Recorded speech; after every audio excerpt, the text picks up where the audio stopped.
Tonight you'll get an inside look on Sentry World's renovations, Ask an Anchor Day, and Sam Drogi's visit to campus. All this and more coming up on SPTV News.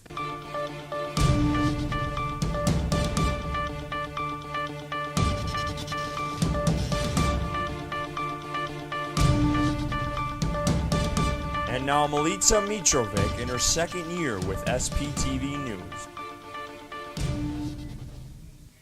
Good evening, Stevens Point. In campus news this week, photographer and entomologist Sam Drogi visit campus and kicked off the Co-Fac Curates event, Beyond the Hive. Drogi hosted a lecture and workshop for communications and art students interested in his macro photography of bees and other insects.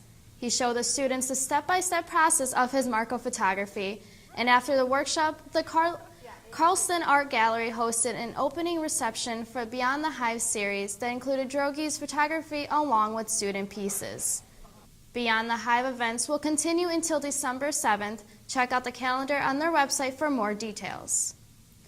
Well, a few WSAW anchors came to SPTV studio last week to talk to UWSP students about the life of a television anchor. SPTV's Ashley Homer has more. On Friday, November 7th, 3 anchors from WSAW, Sean Caldwell, Hannah Anderson, and Amy Flugsop, came to UWSP to talk about their daily routines in the broadcast industry as a whole. Every day is different, but primarily I wake up 11:15 at night. I'm in the office by midnight, and then over the next 4.5 hours, I produce half of the broadcast. We go on at 4:30, and producing basically means I look at the stories from the night before, look at the new stories that are happening overnight, and then just kind of structure the broadcast that way. And then at 4:30 we go on the air. We go on because it's 4:30 and we're not always ready, but that's what time we go on, so we go on from 4:30 to 7. And then just because the broadcast is over doesn't mean the work is over. We are constantly looking ahead to the next day. Students were given an opportunity to get their questions answered about the broadcast industry as well as network with the anchors after the presentation.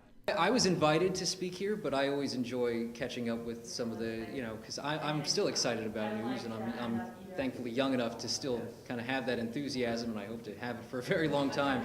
So it's always nice to talk to people who share that. Sean Caldwell even offered some advice to students looking for a career in broadcast. One thing I'd like them to know is that it's a job. It's hard work, and there are some days when you hate it, and there are some days when you love it, and it is so much more than just sitting in a chair and reading from a teleprompter. It's so much more than being a pretty face, because if it was just that, I would not have a job. The anchors really showed students how the real world is without glossing over any details. I'm Ashley Homer with SPTV News. Sunrise 7 co-anchor Sean Caldwell came into the SPTV studio to follow up with our staff on why they would like to be in the broadcast industry. Check out that story Friday, November 21st on Sunrise 7 or the WSAW website. In local news this week, Sentry World's general manager Mike James sat down with SPTV's Emily Mergensen to discuss their new renovations.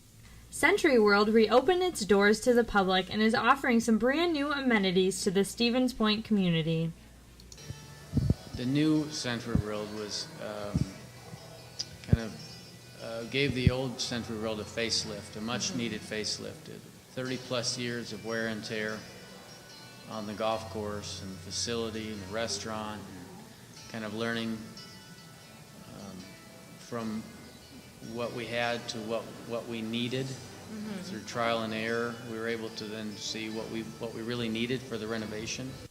The golf course was completely overhauled and received some attention in the community and from major golf magazines.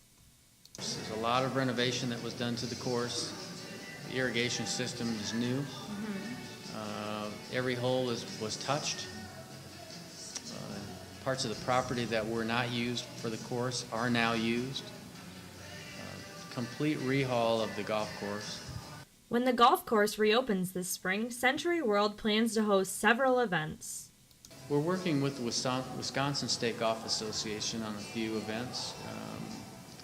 We're going to start off locally. We want to make sure we get all of our ducks in a row. I'm sure we will. The golf course is in incredible shape, or was when it was open. But certainly we'll stretch out to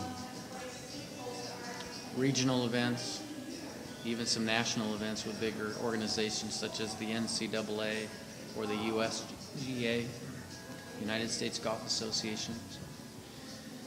So those are plans. Sentry World has multiple spaces for events like weddings, galas, and other large gatherings. James wants Sentry World to be a place where community members can come together. Again, it's the community that's welcome to play the golf course and play tennis on our courts, volleyball, eat in our restaurant. Sentry World strives to create a place that the Stevens Point community can enjoy. If you would like more information on the golf course or any other amenities offered here, please visit their website. This has been Emily Margison with SPTV News. Sentry World has closed their golf course because of the wintry weather, but will be opening again once the snow melts.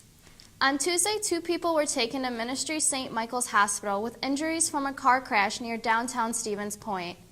The crash occurred on the intersection of Prentice and Briggs Street. The 2 women suffered neck and leg injuries. Be safe out there while driving, especially since the snow seems to be sticking around.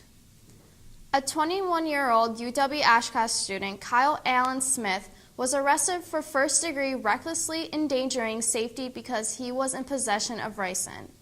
Police found Smith in possession of ricin in his dorm room, and being in possession of this drug is a federal offense, and Smith could face up to 10 years in prison if convicted. Ricin is a drug that causes human organs to shut down and eventually causes death. He's being held in Winnebago County Jail until authorities decide whether he will face state or federal charges.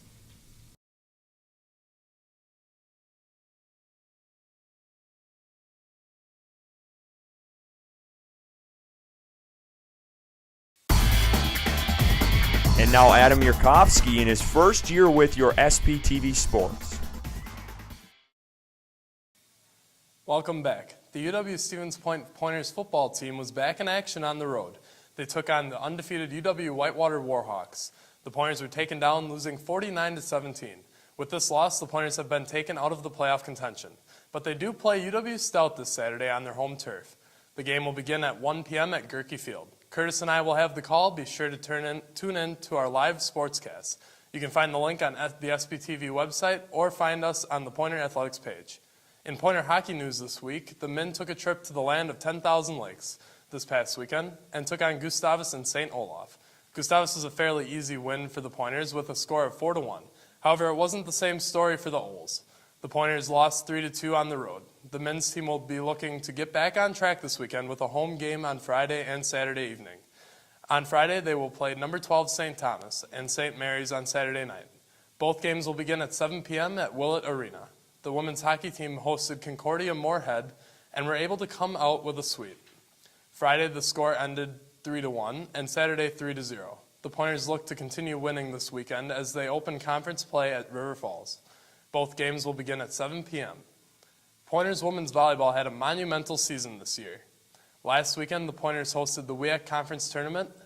They beat out the UW Whitewater Warhawks and won the tournament for the second year in a row. The 7th-ranked Pointers will gain a bid to the national tournament due to their championship win. Congratulations, Pointers. This weekend, we'll start the men's basketball season here at UWSP. The number 7-ranked Pointers will host their first game this Saturday, November 15th at 7 p.m. in the Quant Fieldhouse against St. John's. Be sure to watch the game after you get your football fix. Curtis and I will have the call for the basketball opener. You can find the link on the SPTV or Pointer Athletics websites. That's all we have for sports tonight. Make sure you check out Final Take On Demand on YouTube and our SPTV website. After the break, Jenna Creighton will give us the latest in entertainment news.